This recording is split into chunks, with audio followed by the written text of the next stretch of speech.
ഇപ്പോൾ ത്രെഡ്സിൽ നിങ്ങൾ പോസ്റ്റ് ഒക്കെ ഇട്ടിട്ടുണ്ടെങ്കിൽ വേണമെന്നുണ്ടെങ്കിൽ അത് ആർക്കൈവ് ചെയ്യാവുന്നതാണ്. ഇപ്പം ആർക്കൈവ് ചെയ്യുകയാണെന്നുണ്ടെങ്കിൽ ആ ഒരു പോസ്റ്റ് നിങ്ങളുടെ പ്രൊഫൈലിൽ നിന്ന് പോകുന്നതായിരിക്കും, പക്ഷെ അത് കംപ്ലീറ്റ്ലി ഡിലീറ്റ് ആയിട്ടുണ്ടാവില്ല.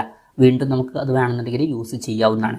ഇപ്പം ഈ ഒരു വീഡിയോയിൽ നമ്മൾ നോക്കാൻ പോകുന്നത് ത്രെഡ്സിൽ എങ്ങനെ ഒരു പോസ്റ്റ് ആർക്കൈവ് ചെയ്യാം എന്നുള്ളതിനെ കുറിച്ചിട്ടാണ്. അതിന് വേണ്ടിയിട്ട് ത്രെഡ്സ് ആപ്ലിക്കേഷൻ ഓപ്പൺ ചെയ്യുക. ഓപ്പൺ ചെയ്ത് കഴിഞ്ഞാൽ ഇവിടെ നിങ്ങളുടെ പ്രൊഫൈൽ ബട്ടൺ കാണാൻ പറ്റും. അതിൽ ക്ലിക്ക് ചെയ്യുക. അതിൽ ക്ലിക്ക് ചെയ്താൽ നിങ്ങളുടെ പ്രൊഫൈലിൽ എത്തുന്നതായിരിക്കും. താഴെ നമുക്ക് നമ്മുടെ പോസ്റ്റുകളൊക്കെ കാണാൻ പറ്റും. ഇതിൽ ഏത് പോസ്റ്റാണ് ആർക്കൈവ് ചെയ്യേണ്ടത് എന്ന് വെച്ചാൽ ആ ഒരു പോസ്റ്റിൻ്റെ സൈഡിലായിട്ട് 3 ഡോട്ട്സ് കാണാൻ പറ്റും. അതിൽ ക്ലിക്ക് ചെയ്യുക. ക്ലിക്ക് ചെയ്താൽ ആർക്കൈവ് എന്നുള്ള ഓപ്ഷൻ കാണാൻ പറ്റും.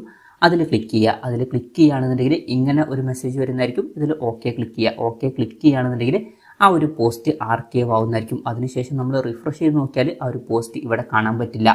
പിന്നെ പോസ്റ്റ് കാണണം എന്നുണ്ടെങ്കിൽ മുകളിൽ 2 ലൈൻസ് കാണാൻ പറ്റും. അതിൽ ക്ലിക്ക് ചെയ്യുക. അതിൽ ക്ലിക്ക് ചെയ്യുകയാണെന്നുണ്ടെങ്കിൽ ആർക്കൈവ് എന്നുള്ള ഓപ്ഷൻ ഇവിടെ കാണാൻ പറ്റും. അതിൽ ക്ലിക്ക് ചെയ്യുക. അതിൽ ക്ലിക്ക് ചെയ്താൽ നമ്മൾ ആർക്കൈവ് ചെയ്ത് വെച്ചിട്ടുള്ള ആ ഒരു പോസ്റ്റ് കാണാൻ പറ്റും. അപ്പം ഇങ്ങനെ നമുക്ക് വളരെ സിമ്പിളായിട്ട് ത്രെഡ്സിൽ ഒരു പോസ്റ്റ് ആർക്കൈവ് ചെയ്യാവുന്നതാണ്. ഈ ഒരു വീഡിയോ നിങ്ങൾക്ക് യൂസ്ഫുൾ ആയി എന്ന് വിചാരിക്കുന്നു. എന്തായാലും ഈ ഒരു വീഡിയോ പറ്റിയിട്ടുള്ള നിങ്ങളുടെ ജെന്യുവൻ ആയിട്ടുള്ള അഭിപ്രായം ജസ്റ്റ് ഒന്ന് കമൻറ്റ് ചെയ്യുക. അതുപോലെ തന്നെ ഇതുപോലുള്ള വീഡിയോസ് ഇനിയും കാണാൻ താല്പര്യമുണ്ടെന്നുണ്ടെങ്കിൽ ഈ ചാനൽ സബ്സ്ക്രൈബ് ചെയ്യാവുന്നതാണ്.